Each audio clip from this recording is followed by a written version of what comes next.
সুতরাং এই নামাজের এতই গুরুত্ব দেওয়া হয়েছে। ইসলাম যদি ক্ষমতায় আসে, আল্লাহ যেন এনে দেন, জোরে কোন আমিন। ইসলাম যদি ক্ষমতায় এসে যায়, রব্বুল আলামিন তাফসিরে মাহফিল কোরআন সামনে নিয়ে আশা করে তোমার দরবারে দোয়া করি, এই বিশাল জনসমুদ্রের দোয়া কবুল করো মাবুদ গো, এই বাংলাদেশকে ইসলামের দেশ বানাইয়া দাও। দেশটা যদি ইসলামের হয়ে যায়, আইন যদি আল্লাহর হয়, শাসন যদি সৎ লোকেরা করে, রব্বুল আলামিন কোরআন শরীফে বলেন, তাহলে তারা 4টা কাজ করবে। আল্লাযীনা মাক্কান্নাহুম ফিল আরদ আকামুস সালাতা ওয়া আতাউজ যাকাত ওয়া আমারু বিল মা'রুফি ওয়া নাহাউ আনিল মুনকার। মুমিনেরা ক্ষমতায় এসে প্রথম যে কাজটা করবে, প্রথমে ক্ষমতায় এসেই নামাজ বাধ্যতামূলক করবে। প্রথম কি? ওয়াজ নসিহতে অনুরোধ করা হবে না, বাবাজিরা আল্লাহর রাস্তায় নামাজটা পড়ে না। রেডিও এবং টেলিভিশনের মাধ্যমে রাষ্ট্রপ্রধান অর্ডার করে দিবেন, যারা আকেল বালিগ সকলের জন্য নামাজ বাধ্যতামূলক, নামাজ পড়তেই হবে, এটা অর্ডার। বেলা যখন 1টা বেজে যাবে, বেলা যখন 1টা বাজবে, সমস্ত মসজিদে আজান শুরু হয়ে যাবে। আজানের সাথে সাথে অফিস, আদালত, কল কারখানা, ক্ষেত খামার, শিক্ষাঙ্গন সব ডেডলক হয়ে যাবে। আধা ঘন্টার জন্য বন্ধ হয়ে যাবে। যারা মুসলমান অফিসে, কলেজে, ইউনিভার্সিটিতে, সর্বত্র তারা নামাজের জন্য প্রস্তুতি নেবেন। আধা ঘন্টার ভিতরে নামাজ আর খানা সেরে আবার কলেজ চলবে, বিশ্ববিদ্যালয় চলবে, কল চলবে, কারখানা চলবে, ক্যান্টনমেন্ট চলবে, সেক্রেটারিয়েট চলবে, সব আপন গতিতে চলতে থাকবে। আল্লাহর রহমত, বরকত আকাশ ফেরে নাজিল হয়ে যাবে। আর এই অর্ডার যে দেওয়া হবে, নামাজ পড়বেন সেখানে। থানায় যখন আজান হবে, থানায় আজান হয়ে গেছে, থানার স্টাফ, পুলিশ যারা আছে, জামাতে খাড়া হয়ে যাবে, ইমামতি করবেন ওসি সাহেব।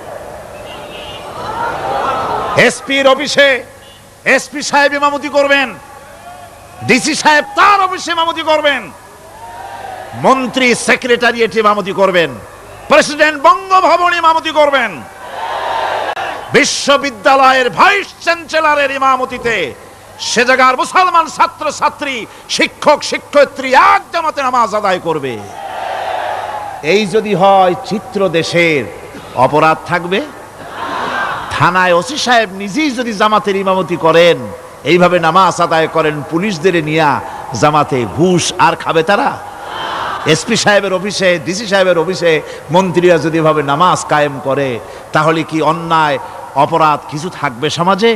থাকবে না। সুতরাং নামাজ বাধ্যতামূলক করে দেওয়া হবে। নামাজ বাধ্যতামূলক, সকলকে নামাজ পড়তে হবে। নামাজ হচ্ছে অপকর্মের প্রতিবন্ধক। নামাজ পড়লে অন্যায় কাজ থেকে বাঁচার পথ। অন্যায় থেকে বাঁচাই কিসে? নামাজ। আল্লাহ রাব্বুল আলামিন বলেন, উতলু মা উহিয়া ইলাইকা মিনাল কিতাবি ওয়া কিমিস সালাম ইন্নাস সালাতা তানহা আনিল ফাহশাই ওয়াল মুনকার। হে নবী, এই কিতাব তেলাওয়াত করো, যা তোমার প্রতি অবতীর্ণ করা হয়েছে, এই কিতাব তেলাওয়াত করো আর নামাজকে প্রতিষ্ঠা করো। নিঃসন্দেহে নামাজ মানুষকে পাপাচার থেকে বাঁচায়া দেয়।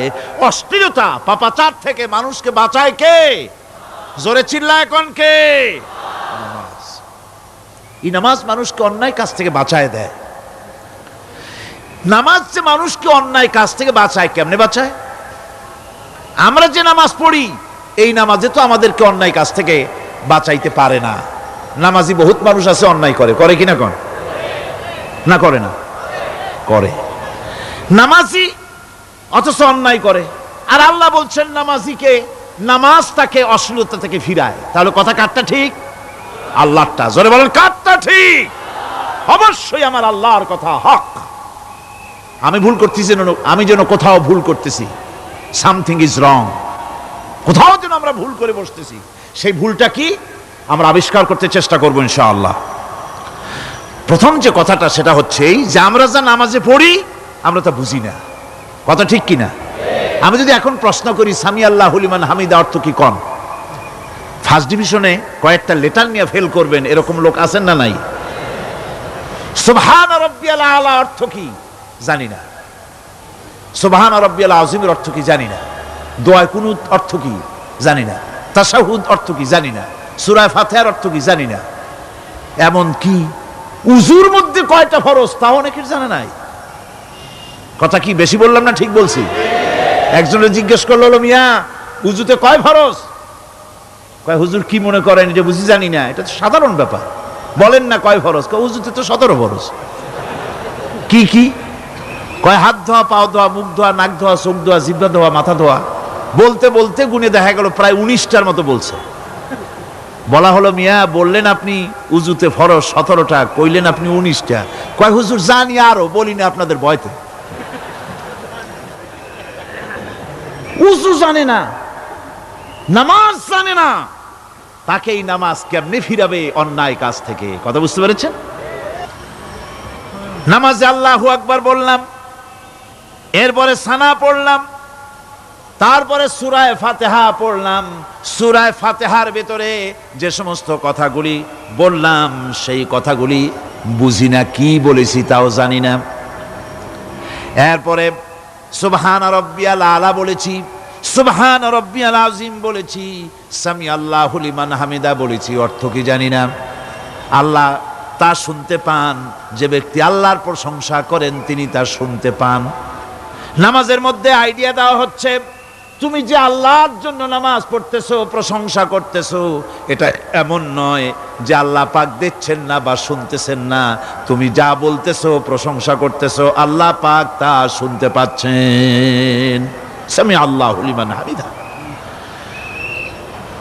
সুবহান রাব্বিয়াল আলা, আমি মহান সর্বশ্রেষ্ঠ আল্লাহ রাব্বুল আলামিনের পবিত্রতা ঘোষণা করছি, আমি তার প্রশংসা করছি। সূরা ফাতিহার কি আমরা বলি আপনারা ব্যাখ্যা দেখে বুঝে নিয়েন, সেগুলি আমি এখানে বলে বাকি কথা সব শেষ করতে পারবো না।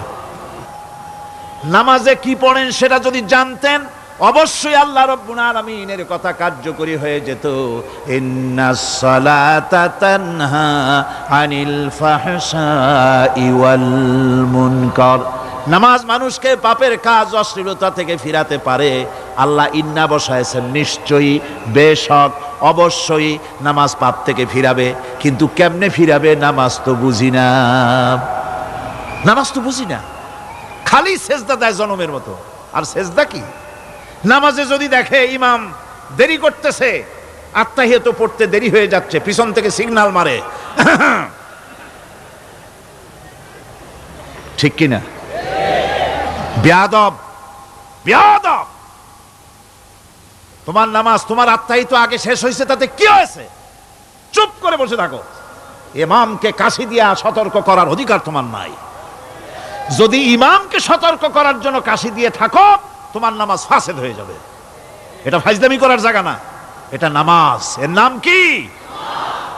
ধীরে সুস্থে নামাজ পড়তে হবে। অনেকে মসজিদটারে মনে করে জেলখানা, ঢুকতে যত দেরি, বেরোতে পারলে যেন বাসে যান ছটফট করে। সিনেমার মধ্যে গিয়ে ঘন্টার পর ঘন্টা বসে থাকে, খারাপ লাগে না? মসজিদে কেরাত যদি একটু লম্বা পড়ে, পিছনে বসে খালি কি যে করে মনে মনে বলতে থাকে যে ইমাম এমন কাঁচা ছাড়া ছাড়ি না। আর গান যখন শোনে শুনতেই থাকে, কত মজা, ঘুম আসে না। নাউযুবিল্লাহ। সুতরাং নামাজে কি পড়েন সেটা আপনাকে বুঝতে হবে।